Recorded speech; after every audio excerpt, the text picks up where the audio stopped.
Muy buenos días al canal. Hoy vamos a estar hablando de esta empresa, Medtronic. Algunos la conocerán, principalmente aquellos que están en la rama médica. Otros les será totalmente desconocida. Pero bueno, es una empresa parte de esas 67 empresas que se conocen como aristócratas de los dividendos, ya que es una empresa que hace 47 años que aumenta lo que paga en concepto de dividendo año a año. Y en lo personal, bueno, tiene un perfil de empresa y una ventaja competitiva que me parece muy atractiva. Así que vamos a pasar a hablar un poco del modelo de negocios y como siempre vamos a terminar haciendo una valoración de la empresa para saber si a los precios que cotiza actualmente representa una oportunidad de compra. Esta empresa está cotizando actualmente unos $82, luego de una caída desde sus picos allá en agosto del 2021, donde llegó a estar casi a $130, y ha sufrido una caída paulatina de un 35% hasta la actualidad. Estos precios coinciden con precios, por ejemplo, que manejó durante el crash del COVID-19 o precios que manejaba la empresa ya por 2018-2019. Bien, si pasamos a la historia de la empresa, bueno, fue fundada en 1949 en Minneapolis por dos personas, Baiken y su cuñado, y se inició en este garage que ven acá abajo como un taller de reparaciones de equipos médicos, ¿sí? A partir de los años 50 desarrollan lo que es el primer marcapaso a batería.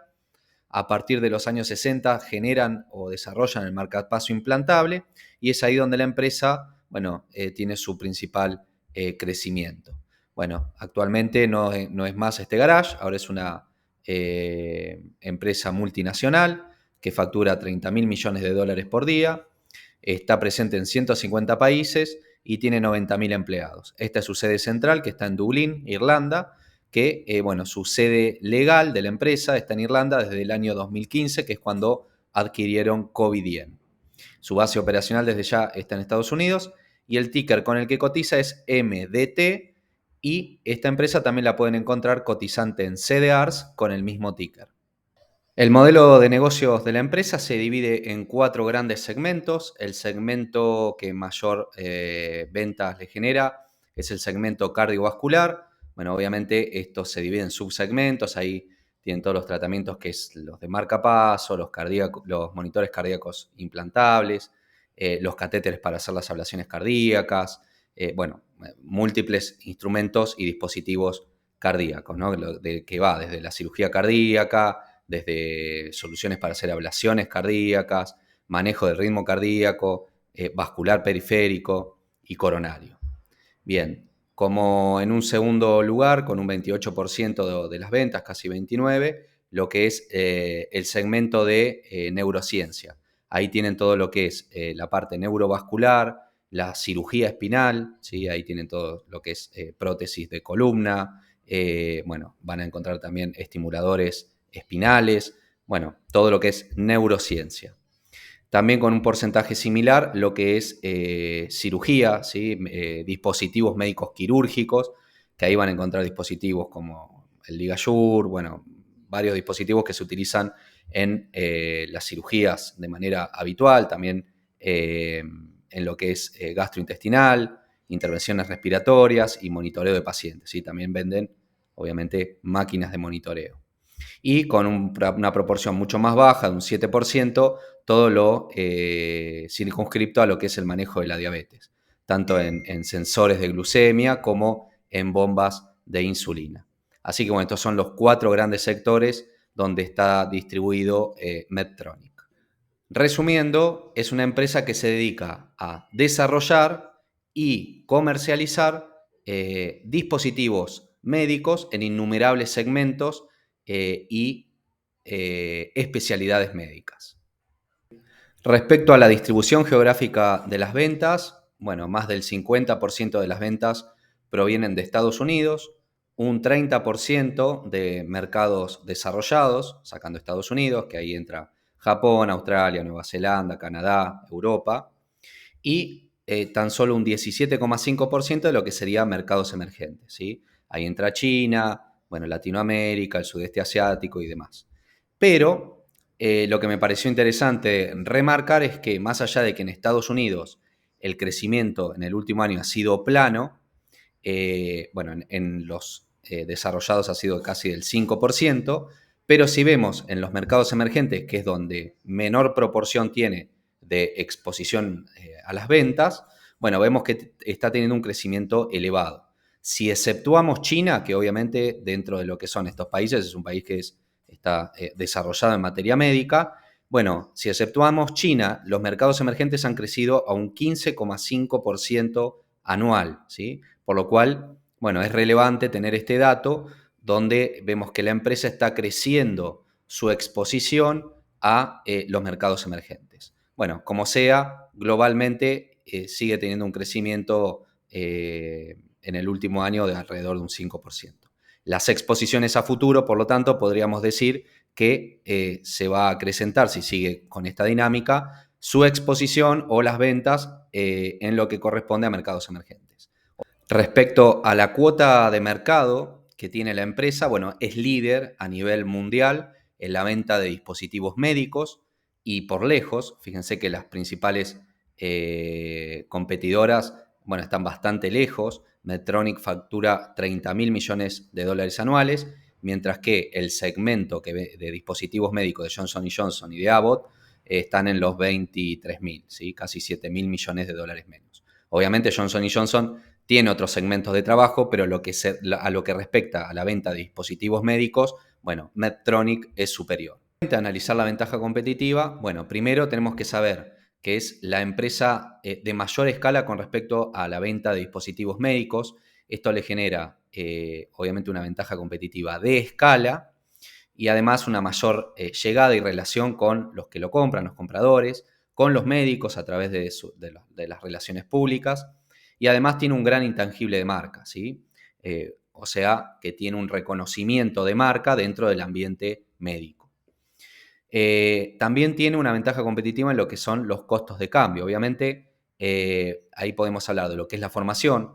Un médico cirujano de columna, por ejemplo, que siempre utiliza prótesis de Medtronic, difícilmente trate de cambiar a otro tipo de prótesis similar si esto le dio buen resultado. ¿Por qué? Porque tendría que volver a prepararse sobre cómo utilizar esos dispositivos, cómo implantarlos, qué ventajas tiene y demás. Entonces, tiene un costo de cambio.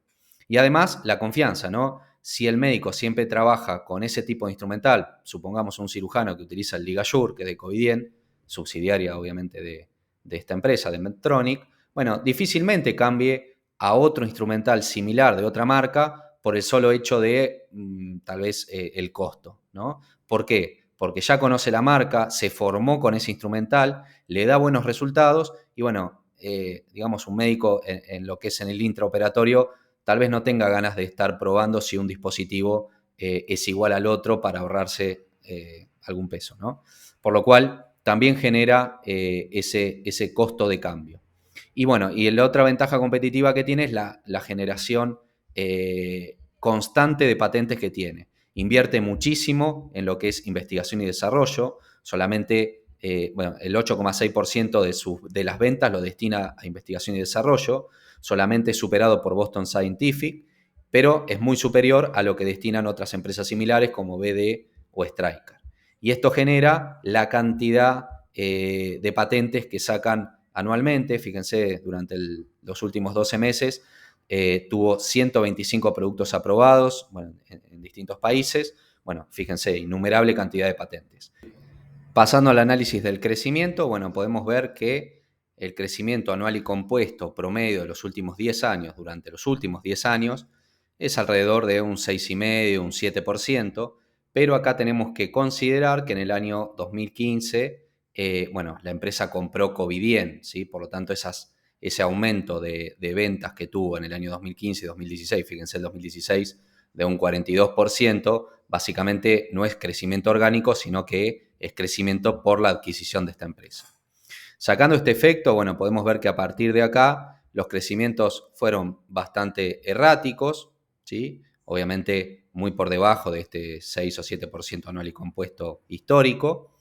Y podemos ver también el último valor del último cuarto, donde anualmente la empresa creció un 5,6%. respecto al año anterior. Bueno, si vemos a partir de qué crece, vemos que en Estados Unidos el crecimiento en el último año, de ese 5,6% que vimos, Estados Unidos creció solamente un 2,3%. Los mercados desarrollados, Europa, bueno, Canadá, Australia y demás, creció un 8,3%, y el mayor crecimiento de la empresa, un poco redundante con los que le dije anteriormente, se dio en los mercados emergentes, que creció un 10,6%. Esto realmente me gusta verlo, que bueno, está ganando exposición a mercados no habituales para la empresa, o donde menos participación tenía en las ventas. Si vemos el guidance que da la empresa para este año, bueno, espera un crecimiento orgánico entre un 4 y un 4,5%, y lo que esperan los analistas para los próximos 5 años, podemos decir que ronda entre un 5 y 5 y piquito por ciento anual y compuesto, mucho más de la mano a lo que es este 5,6 que creció este año y lo que espera y el guidance que da la empresa. Si vamos a analizar los márgenes para ver qué tan eficaz es la empresa para generar beneficios a partir de las ventas, bueno, vamos a analizar los márgenes a partir de la compra de Covidien, ya que, bueno, a partir de ahí la empresa obviamente se modificó su estructura, ¿no? Entonces vamos a evaluar los márgenes a partir del 2016. Bueno, si hacemos esto, podemos ver que en promedio el margen neto es de un 14%, viendo que en el 2023 el margen neto cayó mucho. Podemos ver que tuvo un margen neto del 12% versus el 16% casi que tuvo el año pasado, pero acá tenemos que tener en cuenta que lo que pagó en tasas, el porcentaje que pagó en tasas la empresa este último año, fue muchísimo más alto de lo que venía pagando. Bueno, habrá que ver el por qué, ¿no? Pero bueno, es un evento transitorio. Si normalizamos este valor, o sea, si normalizamos la tasa impositiva, bueno, el margen neto hubiese resultado en un 15,5%, ¿sí? Igualmente es más bajo de lo que venía trayendo. Con respecto al flujo de caja libre, al margen de flujo de caja libre, en promedio es de un 17,5, un 18%, y lo mismo, en el 2023 fue del 14,6%, pero también tuvo un impacto debido, obviamente, a los impuestos que pagó. Si no, hubiese sido normalizado de un 18%. Bueno, igualmente es inferior al año anterior. ¿Qué dice la empresa con respecto a esto? Bueno, que en el año fiscal 2023 lo que impactó negativamente fue el impacto no favorable de lo que es el tipo de cambio, ¿sí? Obviamente la empresa tiene exposición al extranjero y, bueno, depende también el tipo de cambio con respecto al dólar que tengan las monedas donde actúan en esos países. Y además, bueno, también habla del impacto inflacionario, ¿no? Obviamente, como vemos acá, el margen bruto cayó, y esto es básicamente debido a la inflación, ¿no? Aumentan los gastos variables, obviamente eso hace caer el margen bruto. Analizando la recompra de acciones, bueno, esto recuerden que es bueno cuando la empresa recompra sus propias acciones, porque eso quiere decir que nuestra acción cada vez va a representar una porción mayor de la empresa. Bueno, vemos que desde 2016, o sea, posterior a la compra de Covidien, bueno, tienen una política de recompra constante, que lo podemos ver en este gráfico, a una tasa baja, aproximadamente al 1% anual, pero bueno, es una política de la empresa constante a una baja tasa de recompra. Pasando entonces al análisis de los dividendos, esta es una empresa típicamente de dividendos. Bueno, podemos ver que forma parte de ese selecto grupo de aristócratas del dividendo, que son aquellas empresas que hace más de 25 años que aumentan año a año lo que pagan en concepto de dividendos. Ya explicamos la importancia de que una empresa aumente los dividendos año a año. Les dejo por allá arriba el video donde explicamos lo que es la estrategia de rango de dividendos y explicamos la importancia de los dividendos más allá de lo que es el número que nos paga en dólares, ¿no? Bueno, la empresa, este va a ser el año número 47, donde aumenta año a año de manera ininterrumpida lo que paga en concepto de dividendos. Actualmente paga $2,76 por acción. El precio actual de la acción está en $82 al día de hoy, por lo cual nos da un rendimiento por dividendo de 3,36%. Ahora, para los inversores de CDRs, ustedes saben que esta empresa está radicada legalmente en Irlanda y tenemos una retención por inversor extranjero del 25%, un poco más bajo que en las empresas americanas, pero bueno, sigue siendo un 25%, más el 8% que nos cobran de comisión acá en Comafi. Por lo tanto, del dividendo que pagan, a nosotros como inversores en CDRs nos va a quedar el 67,75%. Por lo cual, si somos inversores de CDRs, tenemos un rendimiento por dividendo del 2,3% aproximadamente. El crecimiento de los dividendos, y esto es una de las cosas más positivas que veo en esta empresa, podemos ver que en los últimos 5 años, o desde el 2016, que es cuando compró Covidien, el aumento de dividendos por año fue de alrededor de entre un 8 y un 9% anual, lo cual es un número altísimo. Incluso del 2022 al 2023 fue del 8%. En el último año, el último aumento de dividendo, tal vez esto fue una cosa de las cosas negativas que impactó, hizo caer el precio de la acción. Bueno, solo creció el 1,5%. Independientemente de esto, la empresa hace 47 años que viene aumentando ininterrumpidamente lo que paga en concepto de dividendo. Obviamente, actualmente en este año, la empresa dijo y explicó por qué estaba teniendo estos problemas, o sea, problemas en bajos beneficios o en bajo crecimiento. Y bueno, obviamente es algo inteligente también mantener un dividendo en la cual la empresa lo pueda pagar bien, ¿no? Bueno, lo que piensan los analistas para el 2028 van a estar pagando $3,9 por acción. Esto representaría un crecimiento anual y compuesto de acá a 5 años del 7,4% en lo que pagan de dividendos, ¿sí? O sea, un poco más bajo que lo que venía trayendo anteriormente. Bueno, si esto se da, tendríamos un rendimiento por dividendo respecto a nuestra inversión inicial de $82 para el año 2028 de un 4,75%. Si vemos la seguridad del dividendo, que se mide a través del payout del flujo de caja libre. ¿Por qué? Porque los dividendos se pagan a partir del flujo de caja libre, del dinero líquido que genera la empresa.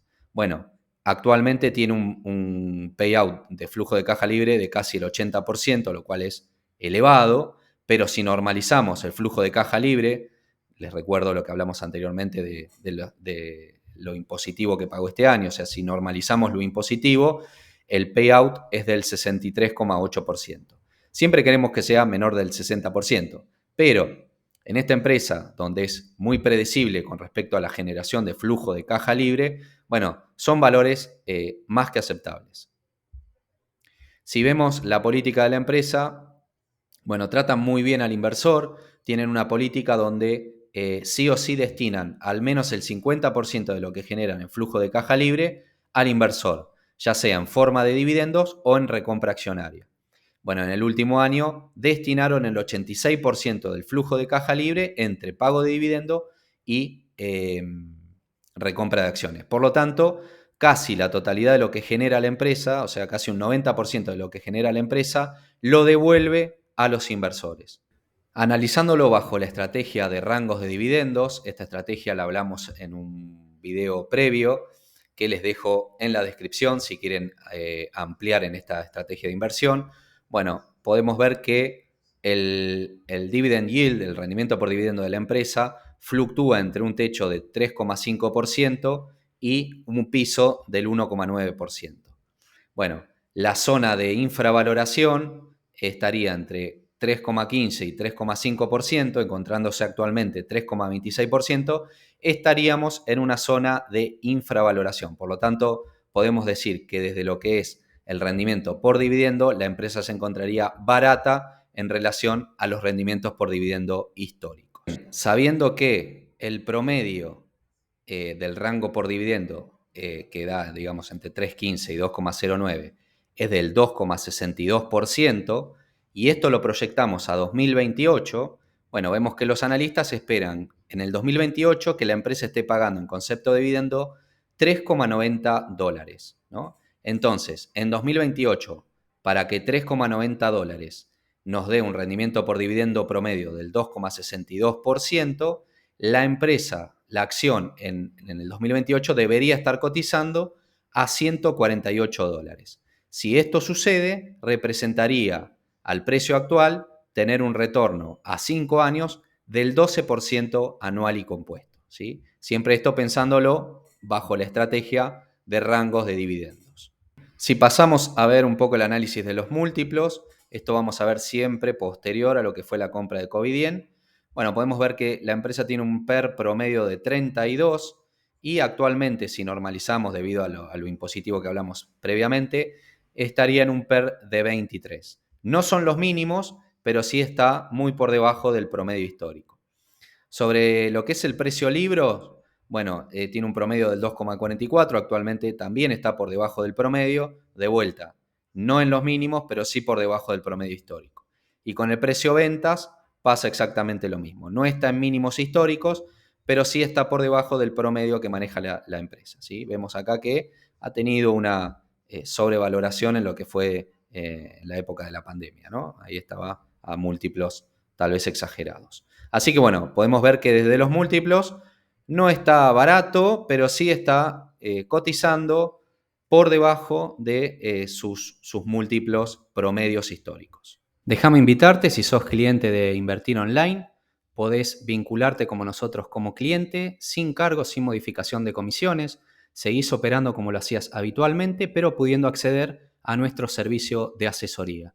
Si te interesa, puedes escribirnos al mail que figura en pantalla, asesoresrgg@gmail.com. Pasando ahora a una valoración por descuento de flujo de caja. Bueno, acá ponemos los datos de la empresa. Como margen neto vamos a poner 14, que fue el promedio que tuvo la empresa en los últimos años. De margen de flujo de caja libre un 18, que esto ya lo vimos previamente, que también es el promedio. Como tasa de crecimiento en los próximos 10 años vamos a utilizar un 5%, aunque sabemos que los 10 años anteriores tuvo un crecimiento promedio anual y compuesto del 6,5%, creemos que eso fue influenciado por la compra de Covidien y no es crecimiento orgánico, por lo cual, bueno, creemos que un 5% es más acorde. Bueno, como tasa de descuento vamos a utilizar un 7,5%, que ya lo calculamos previamente, esa es la WACC. Como tasa de crecimiento terminal vamos a colocar el 1%, que esto me parece que estamos siendo demasiado conservadores y podríamos poner un 2%, después vamos a ver cómo varía. Y bajo estas circunstancias podemos ver que estaríamos aproximadamente cotizando en su valor intrínseco, ¿sí? Obviamente en un plano más optimista o más conservador, pero estaríamos en esa pauta. Si le ponemos una tasa de crecimiento del 2%, que la creo mucho más razonable para este tipo de empresa, bueno, lo mismo, estaríamos más o menos en rangos de precio justo o de valor intrínseco. Lo cual, digamos, en esta empresa, que es muy predecible, muy estable, con una alta ventaja competitiva, es raro de ver de manera histórica, ¿sí? Bueno, pasando ahora a lo que es una proyección de beneficios, vamos a colocar una tasa de recompra accionaria del 1%, que es lo que viene haciendo la empresa, un PER proyectado a futuro de 28, recordemos que el promedio de la empresa es de 32, por lo cual estamos, bueno, poniendo un múltiplo un poco menor al promedio. Bueno, bajo esa perspectiva tendríamos un rendimiento anual y compuesto solo por expansión del múltiplo de alrededor de un 8% anual y compuesto, ¿sí? Si le sumamos el crecimiento por dividendo y el dividendo, colocándole un crecimiento de dividendo del 8%, bueno, acá podemos ser un poco más conservadores y ponerle de un 7,5%, que es lo que esperan los analistas, y un dividendo actual, bueno, del 2,76, tendríamos un rendimiento, un retorno total, o sea, sumando el retorno por capitalización, o sea, por la elevación del precio de la acción, más lo que nos va a pagar por dividendo, de alrededor de un 14% anual compuesto. Recuerden que si son inversores del CDR, por el tema impositivo, les va a quedar alrededor de un 11,5% anual y compuesto. Siempre y cuando se den estos parámetros, ¿no? Bueno, acá como les decía, si uno pone en vez de este múltiplo de 28 el promedio de 32, obviamente vamos a tener un rendimiento mucho más alto. Si somos un poco más conservadores y le ponemos en vez de 28 26, bueno, los rendimientos serían más bajos. Pero bueno, siendo moderados, ni conservadores ni optimistas, podríamos tener una rentabilidad de un 11%. ¿Qué precio nos parece adecuado para empezar a formar posición? Desde una opinión personal, desde ya, los $80 o menos, donde tendríamos un rendimiento anual y compuesto como inversores en CDRs de un 12% anual y compuesto, ¿sí? Bueno, acá les agregué otra valoración de Morningstar, que bueno, son un tanto más optimistas, le colocan un precio justo de $112, por lo cual al precio actual tendríamos alrededor de un 25% de margen de seguridad. Para terminar, como conclusiones, bueno, es una empresa que en lo personal me gusta mucho por el perfil de empresa, porque tiene una amplia ventaja competitiva, por lo que hablamos previamente. Me parece muy interesante la expansión geográfica que está teniendo, principalmente el crecimiento que está teniendo en los mercados emergentes. Es una empresa desde ya de bajo crecimiento, no esperemos crecimientos mayores al 5 o 6%, siendo optimistas, pero es una empresa que tiene una generación de beneficios y flujo de caja libre muy estables. Lo que sí, otro punto positivo, desde ya es un aristócrata del dividendo, o sea que es una empresa que históricamente aumenta lo que paga año a año en concepto de dividendo y lo hace a una tasa de crecimiento elevada, entre un 7 y un 8% anual. Y bueno, y lo hace desde ya una empresa predecible, ¿sí? Bueno, actualmente desde lo que es un descuento de flujo de caja consideramos que está en rangos de valor justo, cuando es una empresa que generalmente está sobrevalorada, ¿sí? Está en múltiplos muy elevados. Y después, bueno, precios sugeridos o precios que creemos que sería una buena opción. Desde ya esto no es una sugerencia de compra, ni mucho menos, esto solamente tiene un tinte meramente educativo. Bueno, creemos que por debajo de los $80 podríamos tener de retorno total, ya sea por crecimiento de la empresa, por expansión del múltiplo y por los dividendos que paga la empresa, de un rendimiento anual y compuesto de alrededor del 14%. Si son inversores en CDR, por los descuentos sobre los dividendos, alrededor de un 12%. Entonces, los $80 o menos serían un precio interesante para esta empresa.